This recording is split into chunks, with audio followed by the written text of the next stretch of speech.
Hola, hoy vamos a darle una vuelta a una idea que está un poco en el aire, ¿no? Esta sensación de que ha cambiado nuestra forma de relacionarnos con nosotros mismos, con los demás, con el mundo. Sí, es una percepción bastante extendida. Y para explorarla nos vamos a apoyar en algunos textos de La era del vacío, de Gilles Lipovetsky, un libro que mete el dedo en la llaga de un concepto que él considera clave, el neonarcisismo. Efectivamente. Y es importante aclarar desde ya, creo, que cuando Lipovetsky habla de narcisismo, no se refiere simplemente a ser vanidoso o egocéntrico. No, no es eso. No. Lo plantea como algo más estructural casi. Una mutación antropológica, dice él. Una fase nueva del individualismo, que, bueno, está muy ligada a cambios sociales, económicos. Justo. Un individualismo que viene de la mano, según él, de un cambio en el propio capitalismo, ¿no? De uno más rígido a otro que, fomenta el placer, el consumo, ser más permisivos. Exacto. Así que nuestra idea hoy es intentar desentrañar esto. ¿Qué significa realmente ese neonarcisismo para Lipovetsky? ¿Cómo se supone que se manifiesta? ¿Qué implicaciones ve él? A ver qué sacamos en claro. Vamos a ello. Lipovetsky empieza fijándose en un cambio que parece bastante evidente después de toda la movida política y social de los 60. Ajá. Parece que la gente empieza a retirarse un poco de lo colectivo. Habla de despolitización, desindicalización, como que lo público, la res pública, el interés común, pierde fuelle, ¿no? Sí, se nota un desplazamiento claro de la energía. Y, en paralelo, ves cómo todo ese interés se vuelca hacia lo personal. Totalmente. Las preocupaciones que pasan a primer plano son, pues eso, la salud, cómo gestionar mis complejos, cuándo llegan las vacaciones, mi bienestar. Vivir sin grandes ideales colectivos parece que, bueno, que se normaliza. Es lo que él llama el paso del homo politicus al homo psychologicus, del ciudadano implicado en lo colectivo al individuo centrado en su interior, en su bienestar psicológico. Eso es. Pone el ejemplo del cine de Woody Allen, ¿no? Como reflejo de esa hiperinversión en lo privado, la terapia, buscar soluciones personales a un mundo que igual nos decepciona o nos parece inabordable. Y eso, claro, conecta con otras ideas que ya estaban ahí, como las de Christopher Lasch, sobre esa pérdida del sentido de la continuidad histórica. Lipovetsky recoge esa idea, pero bueno, le da su toque. Vivimos más el presente, quizás. Menos conectados con el pasado o con un gran proyecto de futuro. Podría ser. Menos anclados a tradiciones o a la idea de dejar un legado para la posteridad. ¿Y por qué? ¿Por qué ese repliegue? Él sugiere que las crisis tuvieron algo que ver, ¿no? Vietnam, Watergate, las crisis económicas, la ecología. Sí, apunta a que esa acumulación de crisis pudo influir. Ante un futuro que se ve incierto o incluso chungo, pues quizá la estrategia más lógica para muchos sea centrarse en el aquí y ahora. Una especie de supervivencia psicológica. ¿Vale? Pero ojo, aquí Lipovetsky se desmarca un poco de las visiones más tremendistas. Ajá. Él no cree que este narcisismo sea simplemente nihilismo, desesperación pura y dura. Lo describe con una expresión que tiene miga: apatía frívola. Apatía frívola. Suena raro. ¿A qué se refiere? Pues es esa mezcla curiosa de estar súper informados de todas las desgracias, crisis, desastres, guerras, y a la vez no desarrollar un sentimiento trágico que nos paralice. Ya. Consumimos las malas noticias casi como un espectáculo más. Nos adaptamos a la crisis, pero sin que eso cambie de raíz nuestro deseo de bienestar, de consumir, de distraernos. Es como una sensibilización epidérmica, dice. Te enteras, te afecta un momento, pero no cala. Eso es. La velocidad de las noticias, la sobrecarga, todo eso impide que cuaje una emoción fuerte, duradera, o una respuesta colectiva potente. Queda como una indiferencia de fondo. Entiendo. O sea que no es solo una reacción a las crisis, es algo más profundo. Exacto. Lipovetsky insiste mucho en eso. El narcisismo actual no se explica solo por los malos tiempos. Es la consecuencia de un proceso mucho más amplio que él llama proceso de personalización. Vale. Que viene impulsado por la lógica del capitalismo de consumo, hedonista, permisivo. Este proceso va vaciando los grandes relatos, la política, la religión, las costumbres, y a la vez nos empuja a poner toda la carne en el asador en el yo, en la realización personal. Y ahí encaja perfectamente lo de la revolución interior, el movimiento de conciencia. Después del fervor político de los 60, ¿explota el universo psi? Totalmente. Terapias, autoayuda, meditación, eneagrama, coaching. Todo lo que sea mirar hacia adentro. La energía que antes iba a cambiar el mundo, ahora va a cambiarse a uno mismo. Justo. Lipovetsky pone ejemplos muy gráficos, ¿no? De antiguos líderes contestatarios que acaban siguiendo a un gurú o que se lían a probar todas las terapias habidas y por haber. Gestalt, bioenergía, Rolfing. El caso de Jerry Rubin es de manual. Como si el yo fuera ahora el centro del universo, un territorio a explorar, a liberar, a optimizar. Y la terapia, incluso con ideas complejas como el inconsciente de Freud, eso de que hay una verdad tuya escondida que tienes que descubrir, alimenta esa búsqueda. Claro, la idea de llegar a ser tú mismo se vuelve casi un imperativo, una tarea sin fin. Pero la clave para Lipovetsky es que esto no es solo una moda, surge directamente de ese proceso de personalización. Pero, ¿cómo conecta exactamente el consumo, el hedonismo, con ponerse a mirar hacia adentro? Parece contradictorio. Pues esa es una de las ideas más potentes de Lipovetsky, yo creo. La sociedad de consumo, al promover el placer, el bienestar, la elección personal, la desestandarización, romper con normas rígidas antiguas. Y nos empuja a ser individuos únicos. Exacto. Fomenta un individualismo puro, pero de tipo psicológico. Es curioso, porque el supuesto materialismo de nuestra cultura crea el caldo de cultivo perfecto para una cultura volcada en la subjetividad. Se nos anima a ser auténticos, a escucharnos, a realizarnos. Y eso nos lleva al terreno psi. Entonces, este narcisismo sería como una forma de adaptarnos a este nuevo mundo más fragmentado, ¿no? En cierto modo, sí. Lipovetsky lo ve como una forma de socialización muy particular. Funciona con la autoseducción. Nos anima a estar fascinados con nosotros mismos. Ya. Y al hacerlo, nos socializa desocializando. O sea, nos adapta al sistema atomizado, centrando nuestra energía en el yo. Es un control social más sutil, basado en la autogestión. Y aquí es donde la cosa se pone, más compleja aún, porque él dice que tanta inversión en el yo al final lo vacía. ¿Cómo es posible? Esa es la gran paradoja. Cuanto más nos miramos el ombligo, más se convierte ese ombligo en una fuente de dudas, de ansiedad. En lugar de encontrar respuestas, encontramos más preguntas. Algo así. Lipovetsky llega a decir que el yo se vuelve un espejo vacío, una pregunta sin respuesta clara, un conjunto impreciso. La búsqueda constante de la autenticidad parece que lo desestabiliza, lo deja sin un centro fijo. Y eso conecta con lo que decías de la ética hedonista. Si se valora menos el esfuerzo, la disciplina y más el deseo inmediato, la espontaneidad, ¿eso no debilita la estructura del yo? Cita a Nietzsche, ¿no? La debilidad de voluntad. Justo. No como falta de deseos, sino como una anarquía de impulsos.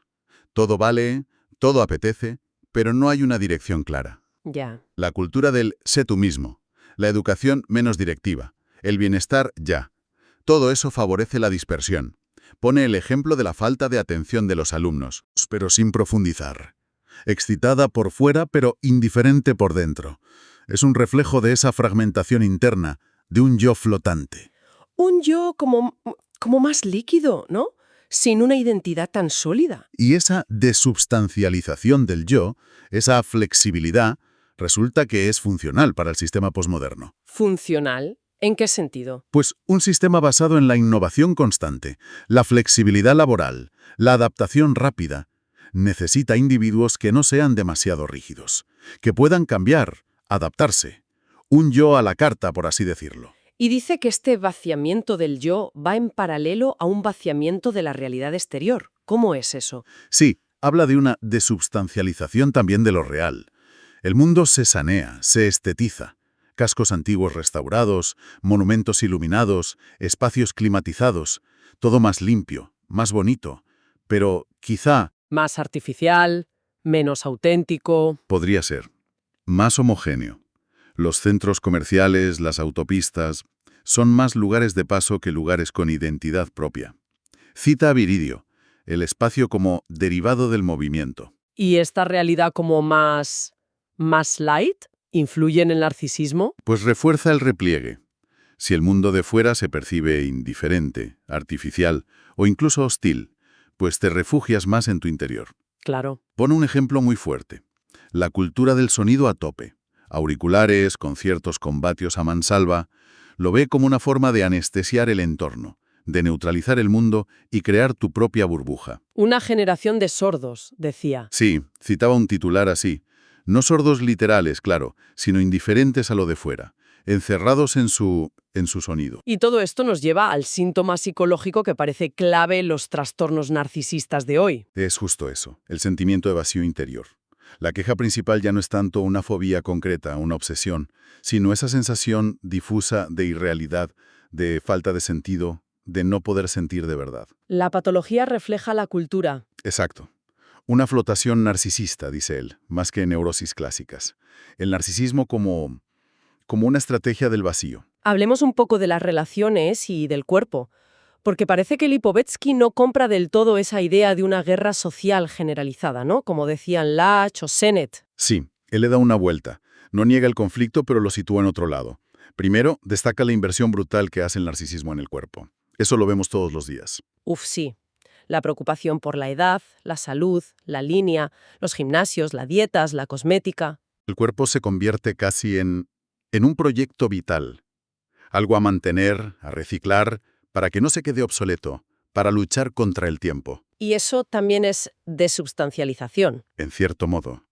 El cuerpo pierde esa condición de ser algo totalmente otro, la materia separada del espíritu.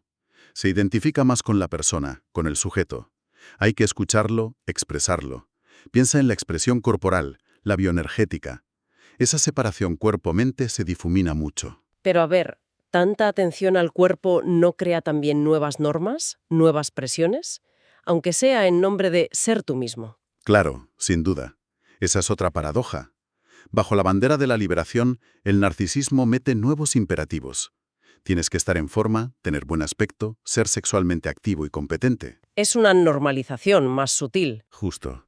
Funciona a la vez desestandarizando, rompe tabús antiguos, y estandarizando impone normas nuevas, flexibles, como consejos de bienestar. Opera por seducción, por autoexigencia, no por represión directa. Y volviendo a las relaciones entre personas, si no es una guerra de todos contra todos, ¿cómo ve él la dinámica? Argumenta algo interesante.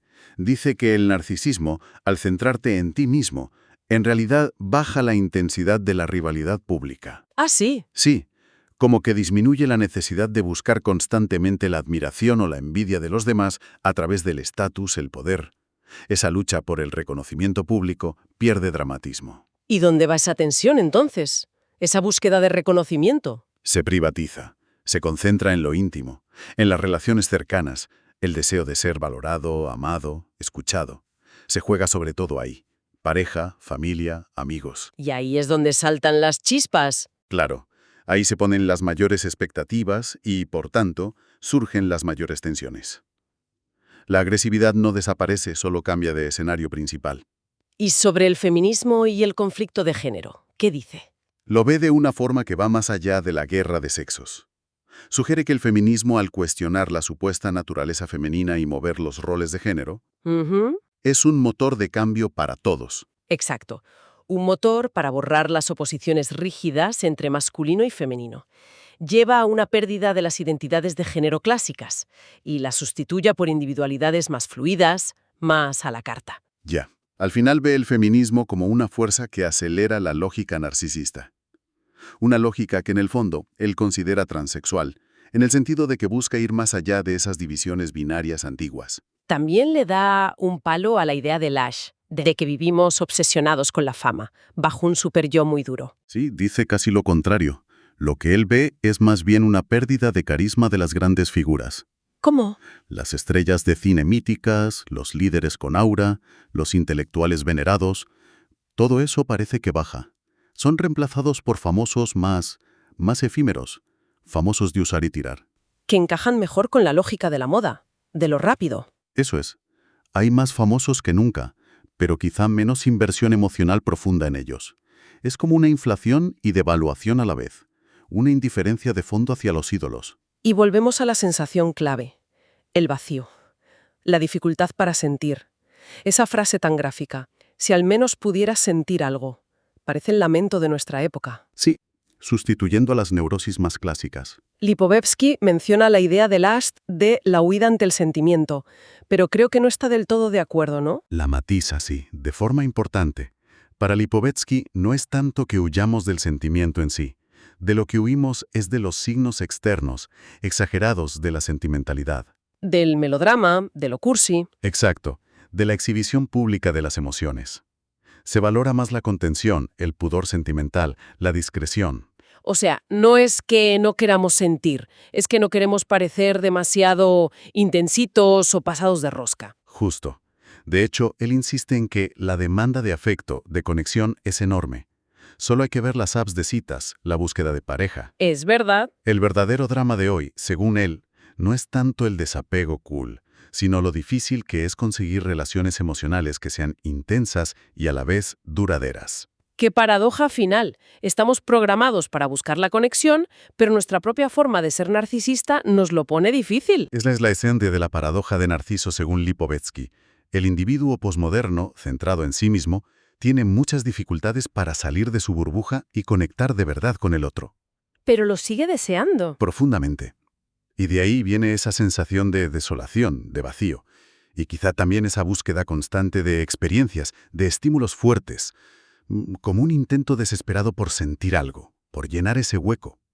Entonces, resumiendo mucho este recorrido por Lipovetsky, estamos en una era del individuo personalizado, muy enfocado en la terapia, el bienestar, producto de una sociedad hedonista, de consumo. Sí, Pero la gran paradoja es que esta misma cultura, que nos centra en el yo, a menudo nos deja con una sensación de vacío y con problemas para crear lazos emocionales fuertes y estables. exactamente. Y eso, claro, nos deja con una pregunta flotando, ¿no?